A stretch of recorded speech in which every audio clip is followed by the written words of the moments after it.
Introduction, take one. Hello darlings, I'm Char Ellesse, the founder of online storytelling platform Girls Will Be Boys, and this is Say It With Your Chest, a podcast which aims to shine light on the corners of important conversations which are so often missed out of the media or seen as taboo. This Girls Will Be Boys podcast offers you an opportunity to enter different people's worlds, share unfiltered conversations, and encourage our guests to say it with their chest.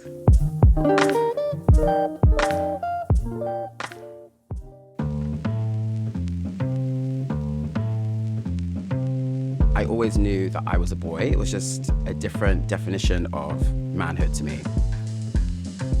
Listen, I am grown. I'm a hardback old man. So I'm very aware of who I am and how I identify. I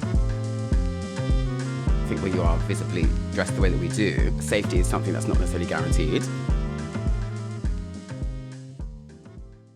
So today's guest is the amazing Ola. Would you like to introduce yourself? Hello, boos. My name is Ola, but also known as Globe Ola on the internet streets. And I'm a skincare content creator, a little bit of lifestyle, but mostly skincare. And your pronouns? He, him. Wonderful. Well, today we're posing the question, is it always binary? And this is side B of the conversation. Okay, so cool. You identify as cis. Yes, I do. Okay, let's get straight into it. Let's get into it, boo. Right, Let's so get into it. What has been your journey with your gender expression? Listen, I'm a child of the 90s, born in the 80s, but a child of the 90s. And I feel like then I was very boxed into a specific kind of style of dressing. I mean, my mum dressed me, to be fair. So it was very much like a brown cord, nothing too fashionable or anything. And as I got older, I started to really express myself and find fashion, discover it. I didn't always dress like this. I was very boyish. I would love to see that. Yeah, I know, right? So funny. Imagine me. That's so funny. As a boy. Even in a pair of trainers, I just don't see it. In a flat shoe. It's just unheard of. But yeah, I used to wear flat shoes. And I suppose it's only really maybe 2018 was when I went to the nail shop with my best friend and she was getting her nails done. I was like, I want to get my nails done too.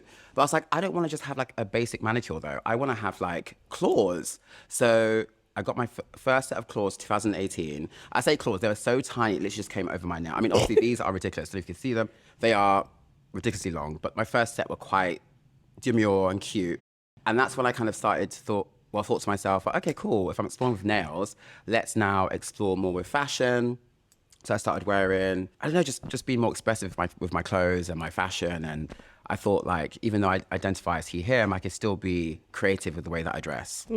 Has anything in you felt like you wanted to explore identifying outside of he, him?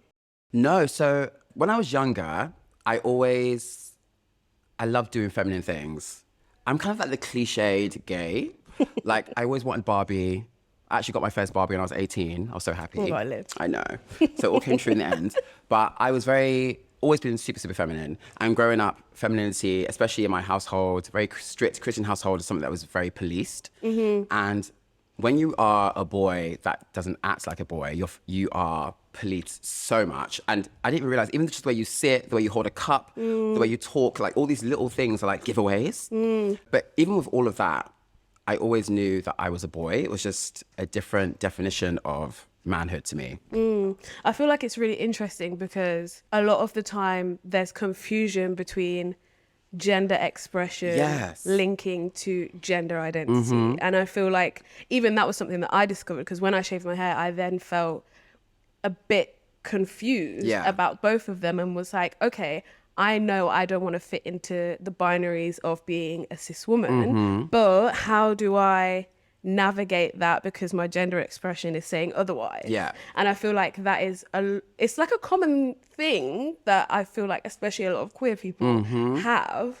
And I just want to know how you were able to differentiate and like keep them separate, because I feel like a lot of the times, especially with like more awareness of non-binary identities, a lot of people are going to be in that conflicted place. Yeah, 100%. I mean, when I was younger, I didn't really have that terminology either. So, you know, it was either gay, straight, let alone terms like even gender expression. I had no clue what that even meant. And I agree with you 100%. Like, I think there's a difference between your gender and your gender expression. And you can still identify in a certain way, but express yourself completely differently to what society expects of you. I suppose navigating that has been more, I suppose it's more like, I've always known, but it's more people's responses to me. Right. That is like really interesting. Because a lot of people, especially within our community as well, are very confused by me. Girl. A little bit confused by me. And I'm like, listen, I am grown. Like, I'm a hardback old man. So I'm very aware of who I am and how I identify. But I find a lot of people kind of question me.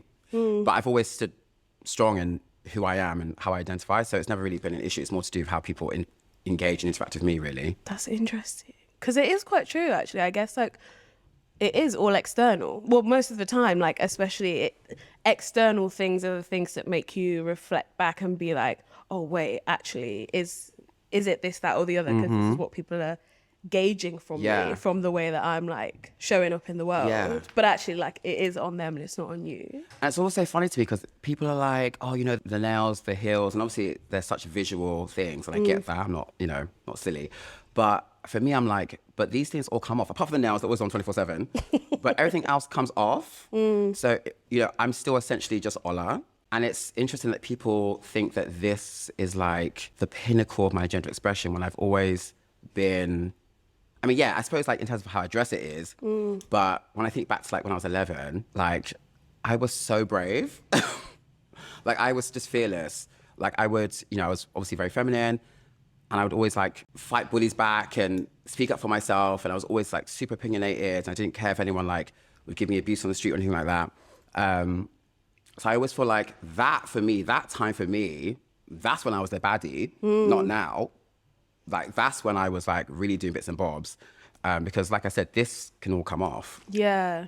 Where did you grow up? I grew up in West London, in Shepherd's Bush, before it was Shepherd's Bush, or before it was Shebu, sorry, when it was very much Shepherd's Bush. Yeah.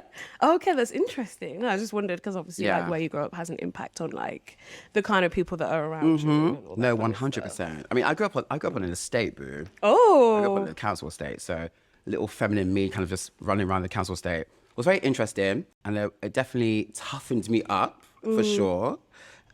Which is why I don't really take any mess now. Makes sense. Yeah. That's fair enough. I wanted to ask as well, in terms of being cis, but breaking the boundaries of binaries, what expectations do you feel like are put on you that you constantly break free from? Oh, that's a good one. So what do I feel like people put onto me? Yeah, like it's like, okay, if you're going to say that you're a cis man, then you need to this, that, and the other.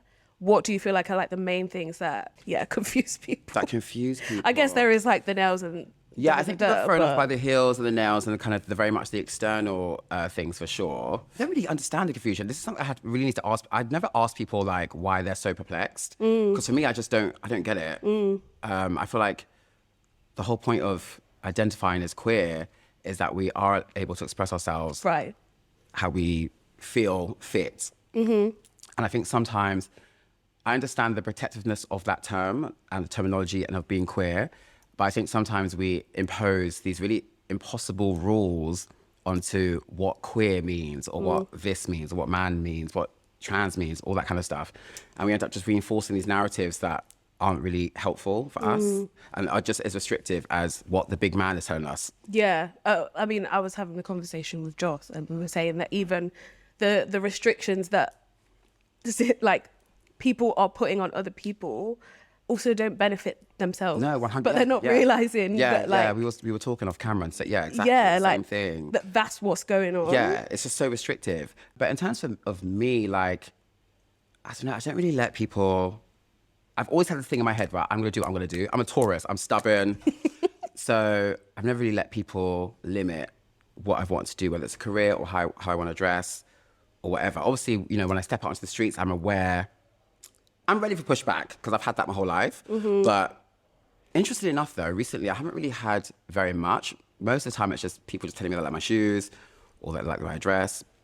It could be because I live in London. Yeah. There's that privilege of being here in the city.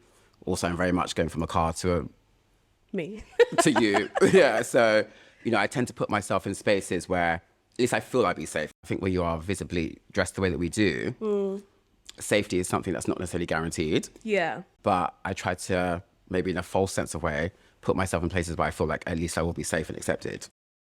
So I wanted to go back to what you mentioned about confusion within the community.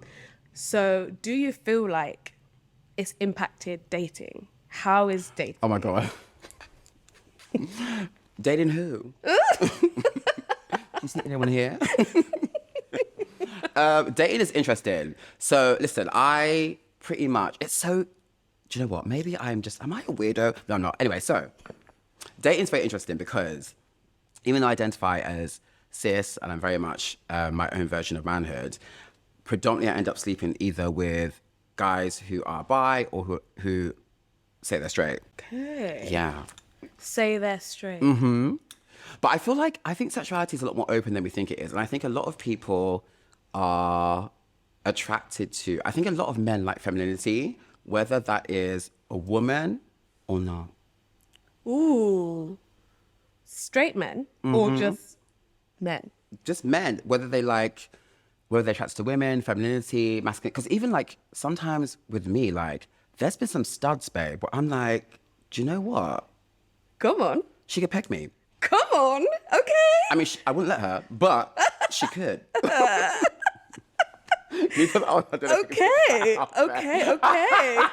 No, we love to see it. I like it's the masculine energy. Right. Okay. Do you know what I mean? I never said that out loud either. Oh, welcome to say it with your chest. I definitely did, yeah. But I feel like, I don't know, with my dating experience, that's kind of those are the guys that typically get with me. Gay guys are not, it's just Yas Queen or, you know, all that kind of nonsense. But it's never anything beyond that.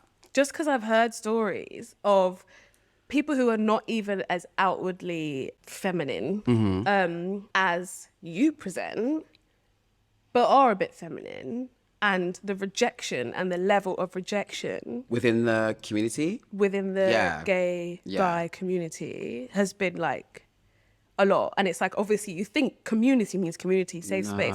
We all get each other. We all understand that we've had this, that or the other from the outside world. But I've just heard that it's like crazy. I think we're open in so many different ways. And you see people exploring like the way their gender expression, for example. Like, so anytime there's a festival like Halloween, you know, the cis gays will, you know, maybe do like a smudged lip or something and play with their sexuality and gender that way. But when it comes to dating, I think people are still very much stuck on their preferences. And I think that's something that still reigns very much supreme. Interesting. Yeah, especially in our community. And obviously I'm not here to fight or to try to convince anyone to find me attractive. Like, I'm not going to be begging on my knees for, I mean, not in that context anyway, but I'm not going to be begging for someone to date me. Do you know what I mean? Yeah. No, I get it. Today. Off the Richter. No, it's good. I want. Do you know what I mean? Like, yeah. So I don't feel, because I see so many of these like articles and people like posting the screenshots of their Grindr hookups and like, this person didn't, you know, I've been rejected by this person, and I'm like, babe, I get it, but why are you like begging online for this approval? Like, it's, you know. Do you feel it's not any? Deep, but maybe I'm just really hard inside. No, I just think that like you said, you've been in these situations for time. You kind of like, you know, your skin gets built up. Yeah. You get it, and you learn to be like, oh, this is so minor. Move on. Like, what's the point in it taking up my energy? Yeah. What's the point of trying to seek validation and love in places that you're not going to get it? I speak a lot on desirability politics, but I don't know if that's more so from being a woman. I don't know, like from being a dark-skinned guy. Dark-skinned man. So I feel like it's funny obviously it's completely different as a man. And I feel like dark-skinned men are still viewed as desirable and like sexy because it's kind of like hypersexualized, hypermasculine. So if you are like a hypermasculine gay guy, then you will definitely be, you know, Snapchat getting yours 100%. But I feel like because I am so feminine, it's something that almost becomes quite niche. I either become the drag queen or the sister, like the friend, or like the confidant, the agony aunt, like all those kind of things. I think people contribute or attribute towards femininity. Why do you think that is? I don't know. In your experience? I think it's just something that, like, I've had it forever, like something that I've always had. So something I'm very much used to. And I think as a result, I don't really go looking, when I'm in those spaces, I don't really go looking for romance, love, sex, or any of those things, because that's not where I find them. I always meet people in the most strangest, unexpected places. Just very odd places. And this is what I mean, going back to like sexuality and like men being, because I never make the first move because I am proud. Okay. So I would never make the first move. Mm-hmm. But it's always in the most like unexpected, weird kind of way. And it's always with someone I'm like, I don't know, I'm always not surprised, but I can't expose people. You've exposed yourself enough. I know, it's for everyone. enough. Yeah, but I can't expose other people. No, okay, that's fair enough. So, yes, not to expose your age, but I want to know from your perspective how you feel like your gender expression, how your even like gender identity has changed over time. Because I know that with time, obviously, even I've seen how things have changed, and especially 100%. like with social media involved, it changes the way that people can like find themselves. Yeah, definitely. I want to know how it's changed for you, and also what sources or support or inspiration you had like when it was less apparent on social media. So my earliest memory is me running around my kitchen with a plastic bag on my head, pretending to be Boy George. Because I was obsessed with Karma Chameleon. Yeah, can't even say it, but I was obsessed with it. And that's one of my earliest memories. So when I grew up 4 minutes ago, well, 4 decades ago, we didn't have social media. There was none of that. It was literally just like music videos on TV, if you even had a TV. I remember at school, we used the computer like once a week or something, like some brick computer. Like, you know, there's computers that can like in spy movies. Yeah. Like, just some hideous 80s brick computer. So my references very much were just music videos, I suppose, and seeing that kind of stuff off the back of the 80s. Then obviously the 90s, it was very much like, I was an R&B kid, so very much like in that genre. I feel like things were, when I was younger, there was definitely a lot more examples of like men express themselves in a feminine kind of way, but obviously they were all white men. That's all predominantly. And then what year was Dennis Rodman? Is he like 90s? Yeah, I feel like 90s or maybe early 2000s. Yeah, so kind of had him as like an example, but he was always still quite hyper-masculine, kind of very sexualized, as in, I sleep with women. Now I look at him and think, you're actually really cool. But back then I was a bit like, who's this dude? Yeah. But in terms of how things have changed, I feel like now there's more discourse and more availability to language that I didn't have, certainly. I didn't know about, obviously pronouns have been around forever, but I didn't know what a pronoun was back in the day, or let alone about people that don't identify as certain things or identify as whatever. So I think having that access to that language has definitely given me more freedom in terms of moving through spaces in London and being myself. But I feel like a lot of my gender expressions have definitely come from me just wanting to dress the way I want to dress, and not really so much influenced by the conversations in the queer community, weirdly. I think just me being like, I want to wear that, so I'm going to do it. Yeah.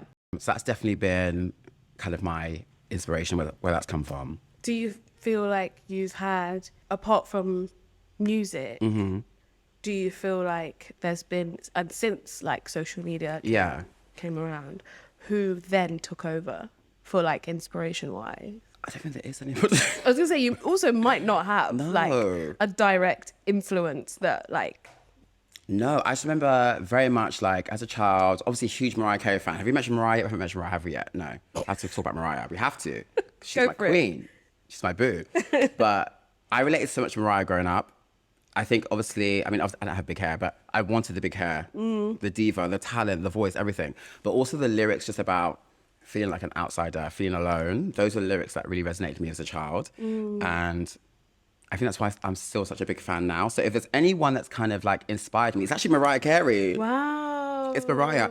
And even though her songs pretty much are about her being multiracial, it's stuff that I still apply to me being queer and feeling like an outsider and feeling like I'm in situations where I'm looking in. Even to this day, there's times where I feel like I'm in a situation, but I'm really not. Okay, expand. Like, you know, when you're just like, maybe this goes back to the whole relationship thing. So, for example, my friends, obviously all loved up, partnered up, do their thing, whatever. And I'm always so happy for them. But it's something that I never really envision for myself. So I think that's maybe the aspect of me enjoying people living their best lives in that aspect, but never really applying it to myself. Why do you think that is? Because of your experiences of dating? Yeah, maybe. Or maybe I just think in my head that it's something that I romanticize quite a lot. Hence, go back to Mariah. It's very romanticized. And I have this vision of love. Help. But I have this vision in my head of love that maybe is very unrealistic or was kind of unrealistic. Definitely, I feel like I've been single for a long time. I think part of that was very much about me wanting to focus on myself, build myself up and love myself, because for a long time, like, especially being younger and dealing with X, Y, and Z at home and bullies and abuse on the streets, it does toughen you. It toughens you up, but there's also a side of you that feels broken. And I felt I spent a lot of my adult years building myself up from that. But with that, there's no room for anyone else now. Right. Yeah. Well, that's interesting, because normally people say that, like, once they reach a point where they feel like they've, you know, they're a bit more stable with building themselves up, that it's like, oh, I just need a love interest. Yeah, but I just have this idea of romance in my head, which is not realistic. Well, It's not going to happen. Why is it not going to happen? I don't know. You should think on that. Yeah. Because why not? But then I see other people, I'm like, it can happen. But for me, I'm like, it's not going to happen. But it's fine. I'll just make money instead. No, you're covering it up. Bad. Yeah. You're doing what I'm doing a I Band-Aid. do. You really are. Yeah. Interesting. So we just jumped from different... Oh, no, I just Yeah. wanted this to be a conversation. I mean, we had a starting point, but here we are now. That's really interesting, though. Yeah, so back to Mariah. Back to the question that was asked. So I feel like that is probably my, like, deepest connection or inspiration I've had to a person that is not of flesh and, obviously just flesh and blood, but someone who is tangible to me, has been Mariah. God, you love This her. big head diva. How did you fall into the work that you do now? So content creation. So I went to dance. I trained as a dancer many, many years ago.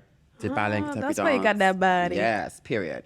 But unfortunately, when we graduated, I couldn't afford to keep up because dancing is so expensive. Yeah. Like your dance classes, the kit, everything. So I couldn't afford to keep it up, so I had to stop.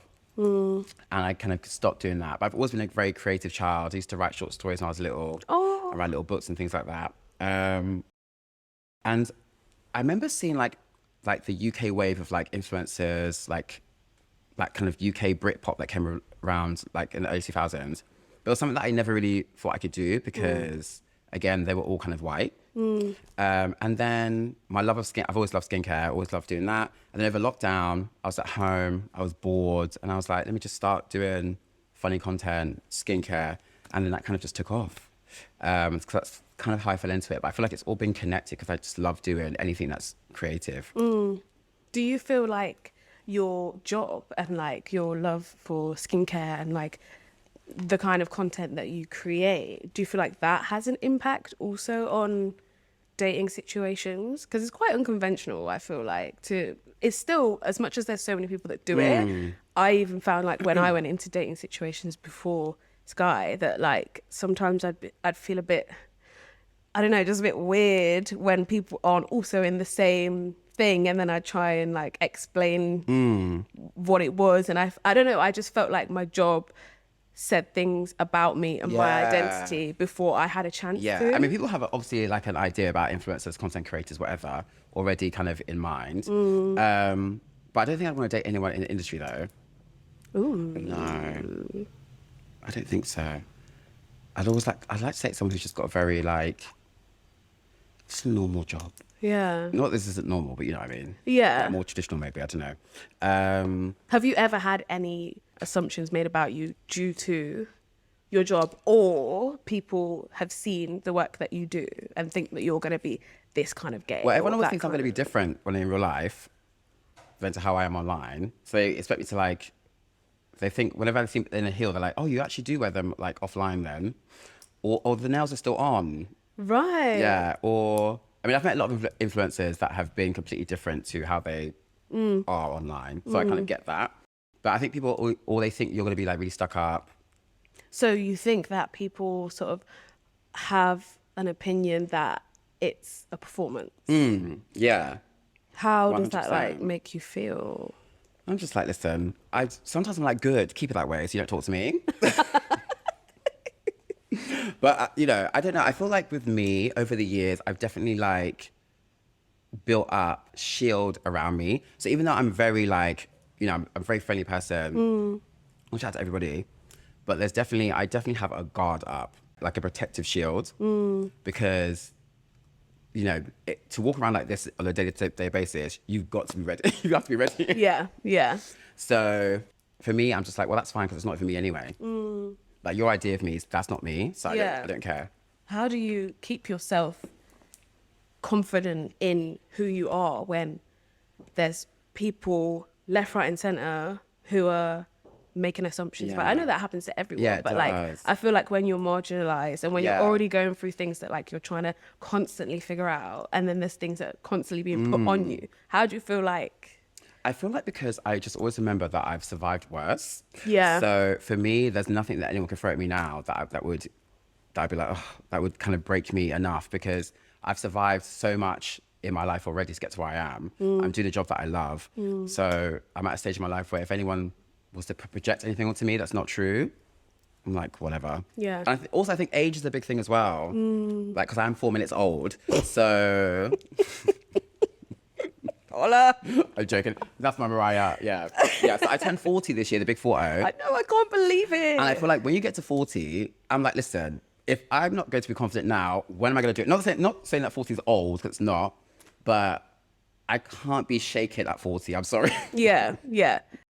Okay, well. But to be honest, I had that even when I was 11, so. I know, I was going to say, like, you've been pretty, like. Yeah. I feel like that pot, it hasn't really wavered, like. I was fearless. Like, I remember when I was 11, where did I go? It's Carnival in these, like, not 11. I ain't got Carnival 11. I was like 17.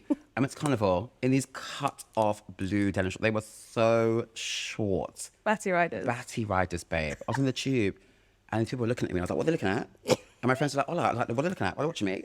Listen, I was ready. I was a baddie. I want to know where that came from.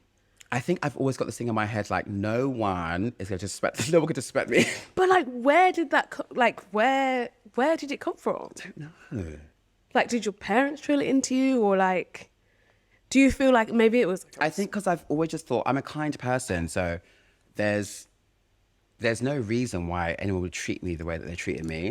They've made a prejudgment based off ignorance or whatever, but I don't deserve to be treated that way.